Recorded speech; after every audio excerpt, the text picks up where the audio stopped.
Bismillahirrahmanirrahim. Assalamualaikum warahmatullahi wabarakatuh. Alhamdulillahilladzi ja'ala syahra ramadhana sayyidasy syuhur wa dha'afa fihi alhasanati wal ujur. Arsala an-nabiyya sallallahu alaihi wasallam bil huda wan nur wa ala alihi wa ashabihi wa man tabi'ahum bi ihsanin ila yaumin nusyur, amma ba'd.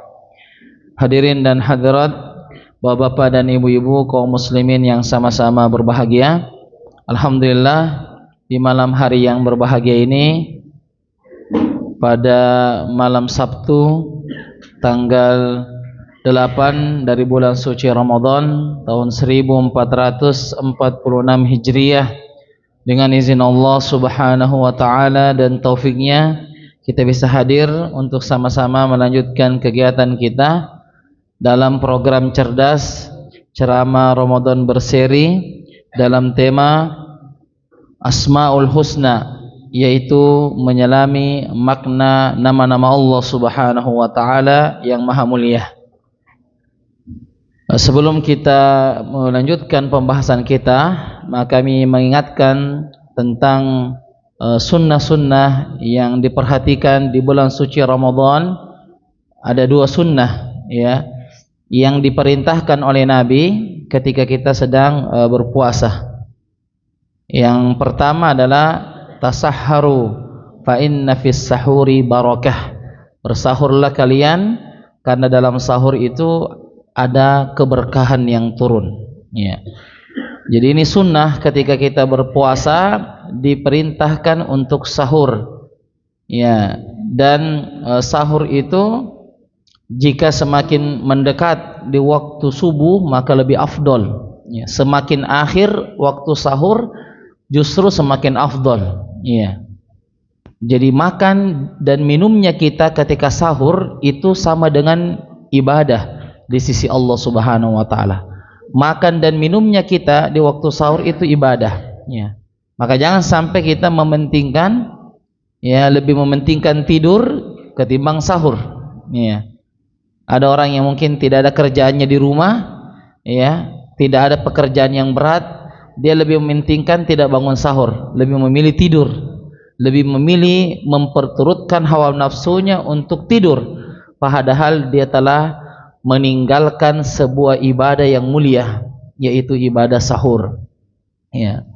Dan sahur itu ya tidak mesti ya yang berat-berat ya, secukupnya ya, tidak mesti makanan-makanan yang berat ya, secukupnya saja. Apalagi kalau misalnya kita bukan pekerja-pekerja berat, misalnya kita bukan petani ya, kita bukan yang kerja bangunan misalnya, maka kita aktivitas kita hanya antara ruang tamu, kamar dan dapur ya. Kalau begitu model kita, maka tidak perlu sahur terlalu banyak, apalagi kalau sampai 2 piring 3 piring ya. Ya ayyuhalladzina amanu, wahai orang-orang beriman, kulu washrabu, makanlah dan minumlah, wala tusrifu, dan jangan berlebihan, israf ya. Apalagi sekarang ini edukasi kesehatan semakin banyak kita lihat ya. Sudah mulai orang sahurnya itu sedikit ya, bahkan ada yang sudah tidak makan berat ya, hanya air, kue atau beberapa kurma, masya Allah. Itu tentunya lebih ringan ya. Kalau misalnya makan yang berat-berat, itu akan menjadikan efek setelah subuh kita mengantuk ya. Ba'da subuh itu kita mengantuk. Kita mau target baca 1 juz, tidak bisa kita lawan karena terlalu banyak dimakan waktu sahur. Ini kalau aktivitasnya tidak terlalu berat, seperti tadi petani mesti makan, perlu untuk dia memiliki sahur yang cukup untuk energi bekerja ya, ataukah tukang batu misalnya, tukang bangunan, itu perlu. Tapi kalau aktivitas kita seperti tadi antara ruang tamu, kamar dan dapur, maka saya kira tidak perlu untuk terlalu banyak. Sahih au khata. Taib. Jadi seperti itu ya. Bahkan justru membuat kita mengantuk ketika Subuh. Iya. Kalau mengatakan saya tidak bisa, harus pas saya nasi atau harus pak mirip makan buka puasa dan sahur, mesti mirip menunya. Ya maka ini mindset saja. Ya ini hanya mindset. Ala bisa karena apa? Biasa. Ya kalau sudah terbiasa insya Allah tidak. Apalagi kalau pekerjaannya tadi bukan pekerjaan yang berat. Ya bukan pekerjaan yang berat. Justru mencelakakan, mengantuk ketika ba'da subuh. Jadi semakin akhir sahur semakin afdol. Ada jamaah di sini yang biasa sahur jam 4:30? Coba angkat tangan. Angkatan yang biasa 4:30 baru start sahur 4:30. Ya, ahsantum. Bagus, dipertahankan ya. Karena kan sekarang azan subuh jam berapa? 4:50. 4:50. Ya. Jadi ini kalau kita startnya 4:30, masih ada berapa menit itu? 20 menit. Ya, saya kira cukup. Ya, kecuali kalau 3 piring ya enggak cukup 20 menit. Tapi kalau untuk minum, makan kurma, ya Nabi itu air putih dan kurma ya kalau sahur. Ya. Bukan berarti di zaman Nabi tidak ada makanan ya, ada roti. Di zaman Nabi ada roti. Bahkan ada makanan namanya sarit. Sarit itu termasuk makanan yang disukai oleh Nabi. Dia sarit itu seperti ada gandum dicampur kurma dan ada zaitunnya, ya sarit namanya, ya sarit. Jadi ini ada tapi Nabi tidak sahur dengan itu. Justru Nabi hanya sahur air putih dan kurma. Jadi kita lebih mengerti apa yang kita kerjakan besok hari. Kalau memang perlu banyak energi ya harus makan. Tapi kalau tidak, aktivitasnya hanya di rumah saja, bahkan satu hari itu tidak kena matahari kita, ya. Kita tidak kena matahari maka secukupnya. Jangan terbawa arus ya. Maksudnya sahur itu mesti ya enggak kayak dulu. Mungkin karena dulu jarang edukasi, sudah ya ilmu kesehatan juga tidak seperti sekarang, maka kita ini ya. Bahkan ada yang sahur dulu dengan minuman bersoda. Ya, Masya Allah. Oh, ini bahaya sekali ini. Ya, sangat berbahaya. Baik. Jadi semakin akhir semakin bagus. Jadi kalau ada jamaah yang start jam 4:30 subuh itu bagus karena masih ada 20 menit. Tapi kalau masih ada yang 3:30, ini masih jahiliyah. Ya ini masih jahiliyah nih. Kalau ada yang start bangun 3:30 atau jam 3, wah ini masih jadul. Ini masih jadul sekali. Iya, masih sangat jadul. Ada start bangun. Ini startnya ya. Beda kalau masa. Ya kalau ibu-ibu terserah mau masanya jam 2, mau apa terserah. Tapi yang kami katakan ini start makan. Iya. Jadi jangan sampai terlalu cepat seperti jam 3 itu sangat cepat. Itu bisa ketiduran subuh. 3:30 juga masih.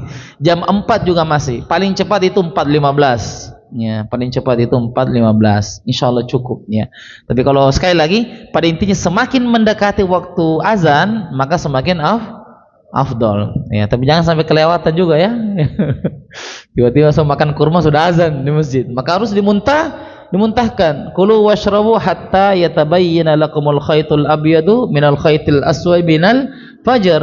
Ya, makanlah sampai kelihatan benang putih. Maksudnya terbit fajar. Yang kedua, disegerakan berbuka puasa. La yazalun nasu bi khairin ma ajjalul fitr. Manusia masih berada dalam kebaikan selama dia menyegerakan buka puasa. Ya. Dan buka puasa itu begitupun juga secukupnya. Ya, yang perlu kami ingatkan ini dalam buka puasa ketika sudah azan atau masuk waktu segera berbuka puasa sesuai dengan adab-adab yang sudah kita pelajari. Ada berapa adabnya? 5. Ya, silakan di murojaah itu 5 adab yang sudah kita pelajari. Dan catatan penting itu kalau kita buka puasa itu jangan sampai kita kelewatan sunnah, yaitu menjawab azan maghrib. Ya. Siapa tadi yang merasa lengkap menjawab azan maghrib? Ya. Ada Ustaz awal-awal Allah Akbar saja, setelah itu fokus di jalan kote, setelah itu jalan kiti, ya, setelah itu fanadi, ya, barakallahu fiik. Ondi-ondi, ya. Estilir, ya. Esdiwit. Nah, jadi jadi ini tentunya perlu untuk diingatkan. Makanya kalau kita buka puasa dengan jamaah atau sahabat-sahabat kita ingatkan ya, ingatkan untuk menjawab azan. Ya, bisa kasih kode ajib. Ajib artinya jawablah. Ya, bisa ya. Bukan ajib. Ya, kalau ajib itu luar biasa. Ya, bukan ajib tapi ajib. Jadi kok tidak sempat jawab azan karena mengunyah. Untuk makan semua. Bolehkah menjawab azan dalam hati?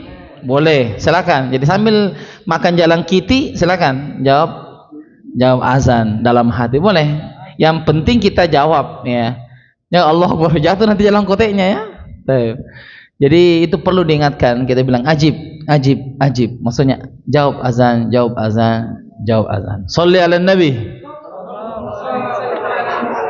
Sholli ala nabi. Allahumma salli wa sallim ala nabiyina Muhammad. Jadi itu dua sunnah yang perlu kami ingatkan tentang mengakhirkan sahur, dan sahur itu tidak mesti berat. Silakan secukupnya, yang ringan-ringan saja.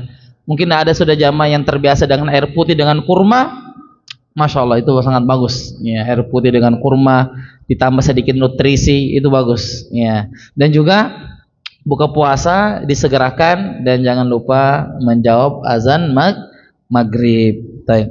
Jemaah sekalian yang sama-sama berbahagia, pada pertemuan kita yang terakhir telah kita sebutkan dua nama Allah Subhanahu wa taala yang maha mulia, yaitu Al-Hayyu dan Al-Qayyum.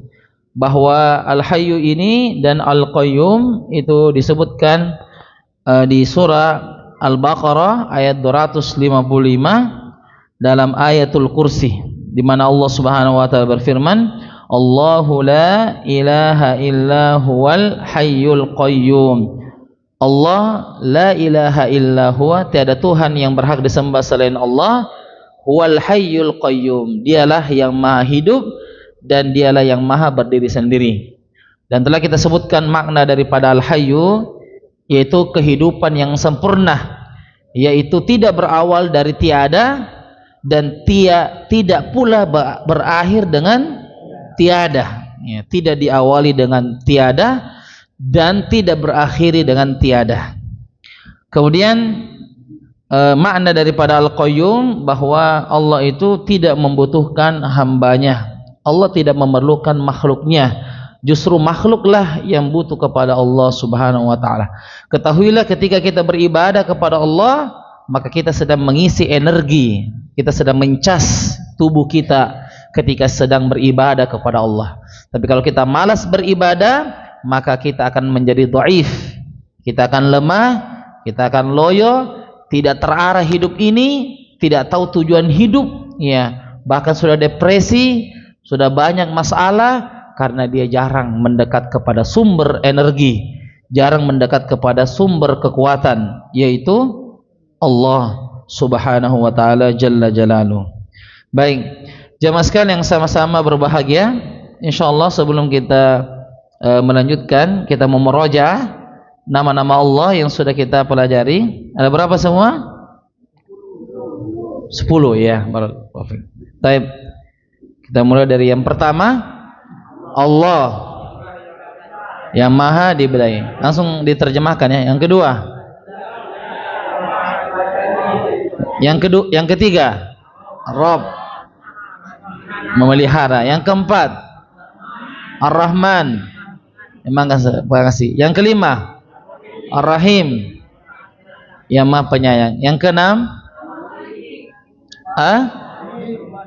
Al-Wahid, artinya yang maha esa. 7, Al-Ahad, artinya yang maha esa. 8, As-Samad, artinya tempat bergantung. 9, Al-Hayyu, yang maha hidup. 10, Al-Qayyum, yang maha bersendiri. 10, Al-Qayyum, yang maha berdiri sendiri. 9, Al-Hayyu, yang maha hidup.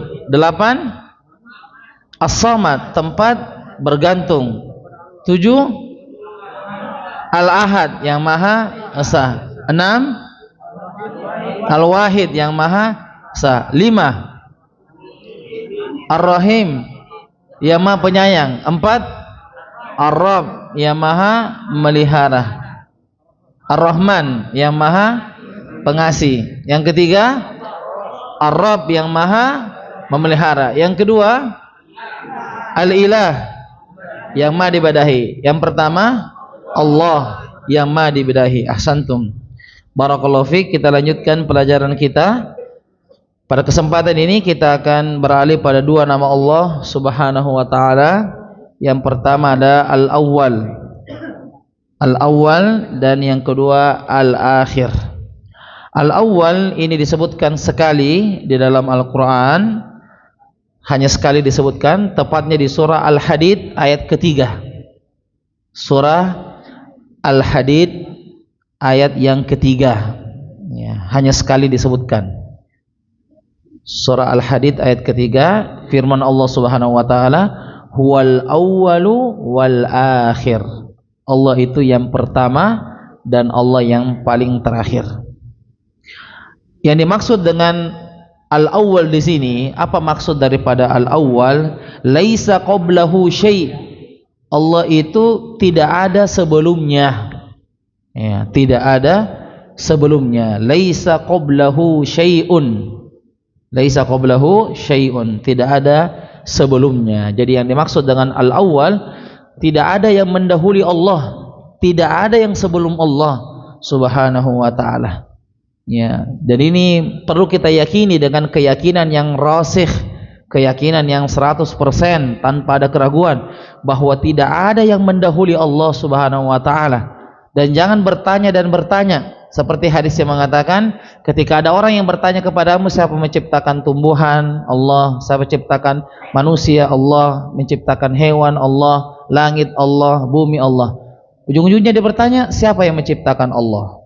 Ya, kalau dia sudah berbicara seperti itu, qul amantu billahi. Katakanlah aku beriman kepada Allah dan beristiqomalah, tanpa menjawab pertanyaan tadi. Karena pertanyaan tadi itu adalah pertanyaan syubhat. Ya, pertanyaan syubhat yang bisa menggeser keyakinan kita kepada Allah Subhanahu wa taala. Ya, jadi ini yang disebut dengan al-awwal. Laisa qablahu syai', tidak ada yang mendahului Allah. Ya, jadi jangan bertanya apa sebelumnya Allah, apa sebelumnya Allah, itu tidak ada jawabannya. Ya. Dan sahabat tidak pernah bertanya tentang hal ini. Jadi kalau kita bertanya yang tidak pernah ditanyakan oleh salaf, salaf itu ada berapa generasi? 3 generasi. Siapa itu? Sahabat, tabi'in, atba'ut tabi'in. Kalau tidak pernah ditanyakan oleh salaf, maka jangan sekali-kali kita tanyakan. Ya. Jangan kita siapa sebelumnya Allah? Kenapa Allah tiba-tiba muncul? Itu jangan ditanyakan, karena ini pertanyaan tidak pernah ditanyakan oleh salaf, tidak pernah ditanyakan oleh orang-orang soleh terdahulu. Ya, seperti tentang Lailatul Qadar. Lailatul Qadar itu kalau kita pakai logika hanya satu kali turun sekali setahun. Kita yakin Lailatul Qadar turun sekali setahun? Yakin. Turunnya di bulan apa? Ramadan. Kapan? 10 malam terakhir. Nah, perbedaan waktu antara kita dengan Arab Saudi. Ya, kita duluan baru Arab Saudi. 5 jam kita dulu baru Arab Saudi. Di sini sudah malam, di situ masih sore. Kalau gitu, kalau satu kali turun, bagaimana turunnya Lailatul Qadar? Katanya satu kali. Nah, ini perbedaan malam berbeda-beda di sebuah negara. Nah, kita katakan pertanyaan ini tidak pernah ditanyakan oleh salaf. Pertanyaan ini tidak perlu ditanyakan oleh salaf. Yakini saja. Yakini saja. Ya. Seperti dalam hadis disebutkan bahwa setiap manusia, setiap hamba ketika dia sholat, maka Allah menjawab surah Al-Fatihah yang dia baca. Setiap manusia yang sholat, Allah jawab Al-Fatihahnya. Ketika hamba mengatakan Alhamdulillah, Allah mengatakan hambaku memujiku. Ketika hamba mengatakan Ar-Rahmanir Rahim, hambaku menyanjungku, dan seterusnya sampai waladhdallin, Allah jawab. Nah, kita sholat berbeda-beda, ya kan? Dalam satu masjid saja sholat sunnah, ada yang di sana, ada yang di sana. Apakah Allah mampu menjawab semua jawaban hambanya dalam surah Al-Fatihah? Mampu atau tidak? Itu kita bicara di masjid ini, bagaimana di masjid lain, bagaimana negara lain, bagaimana di seluruh dunia. Tidak bisa kita memakai logika. Ilmu Allah itu sangat luas, ilmu kita itu terbatas. Ilmu Allah itu luas dan ilmu kita terbatas. Jadi jangan bertanya sesuatu yang tidak ditanyakan oleh salaf. Yang kedua adalah al-akhir. Al-akhir artinya ya, yang maha akhir. Dan ini juga hanya sekali disebutkan dalam Al-Quran. Di surah apa? Al-Hadid ayat ketiga. Huwal awwalu wal akhiru. Dialah Allah yang maha awal dan yang maha akhir. Dan yang dimaksud dengan yang maha akhir adalah laisa ba'dahu syai'. Apa artinya laisa ba'dahu syai'un? Tidak ada setelahnya sesuatu. Tadi kan laisa qablahu syai'un, ini qablah sebelumnya. Sekarang laisa ba'dahu syai'un, tidak ada yang setelah Allah Subhanahu wa taala. Apa yang datang setelah Allah? Jawabannya tidak ada. Allah yang paling ujung, Allah yang pertama, dan Allah yang terakhir. Nah, dua nama ini para jamaah sekalian, kita bisa mentadaburi bahwa kehidupan kita hendaknya kita selalu mengingat Allah Subhanahu wa taala, baik di awal kegiatan maupun di akhir kegiatan. Kadang kita ini hanya mengingat Allah di awal kegiatan saja. Kalau kita mau buat acara atau kita mau ujian, selalu kita sebut nama Allah, ya Allah tolong saya, bantu saya. Pas setelah kita lulus ujian, selesai acara kita, sukses kegiatan kita, kita tidak lupa mengingat Allah SWT. Kita lupa mengatakan alhamdulillah. Jadi dimulai kegiatan itu dengan bismillah dan diakhiri dengan apa? Alhamdulillah. Itu paling minimal. Kalau kita tidak tahu doa-doa khususnya, apa doa ini kalau buat acara, apa doanya kalau selesai acara. Paling minimal kalau kita mau memulai sesuatu, apapun kegiatannya, selama kegiatan yang baik ya, jangan kegiatan jahat. Atau mau mencuri, bismillah. La haula wala quwwata. Mau menipu orang, bismillah. Tidak. Tapi semua kegiatan yang positif diawali dengan apa? Bismillah, dengan menyebut nama Allah. Diakhiri dengan alhamdulillah. Begitu juga kalau makan. Makan itu dimulai dengan bismillah. Tapi jangan lupa bilang alhamdulillah. Kadang kalau sudah masuk jalan kiti fanadi, sudah lupa semua alhamdulillah ya. Tadi sudah bagus ya, zahabaz zoma, bismillah, bagus semua itu.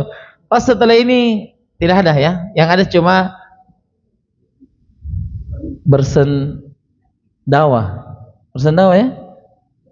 Iya, meter masih bersendawa. Ya, bahasa Indonesianya bersendawa. Ya. Bersendawa ya. Jadi tidak, kita harus memuji Allah di awal dan di akhir. Jangan lupa bilang alhamdulillah. Jadi ingatkan juga ini yang buka puasa, selain kita bilang bismillah, jangan lupa mengucapkan apa? Alhamdulillah. Dengan menyebut nama Allah, saya buka puasa dan segala puji bagi Allah yang telah memberikan rezeki ini. Masya Allah. Tadi kita buka puasa, banyak sekali menu. Alhamdulillah. Semua ini datang dari siapa? Dari donatur? Bukan, tapi dari Allah Subhanahu wa taala. Bukan dari donatur yang kasih kita, tetapi Allah yang memberikan kepada kita. Ya. Jadi kita harus belajar itu. Kalau ada misalnya orang bawa gorengan, ya, misalnya ada Pak Haji bawa gorengan, wih Pak Haji bawa gorengan. Tidak, dia hanya bawa saja, tapi gorengan itu dari siapa? Allah Subhanahu wa taala. Dia hanya membawa, tetapi sumber rezeki itu semuanya datang dari Allah Subhanahu wa taala. Dialah Allah yang al-awwal dan al-akhir. Dia Allah yang maha awal dan maha akhir. Jazakumullah khair atas perhatiannya, mudah-mudahan bermanfaat. Kita tutup, subhanakallahumma bihamdik asyhadu an la ilaha illa anta astaghfiruka wa atubu ilaik. Wassalamualaikum warahmatullahi wabarakatuh.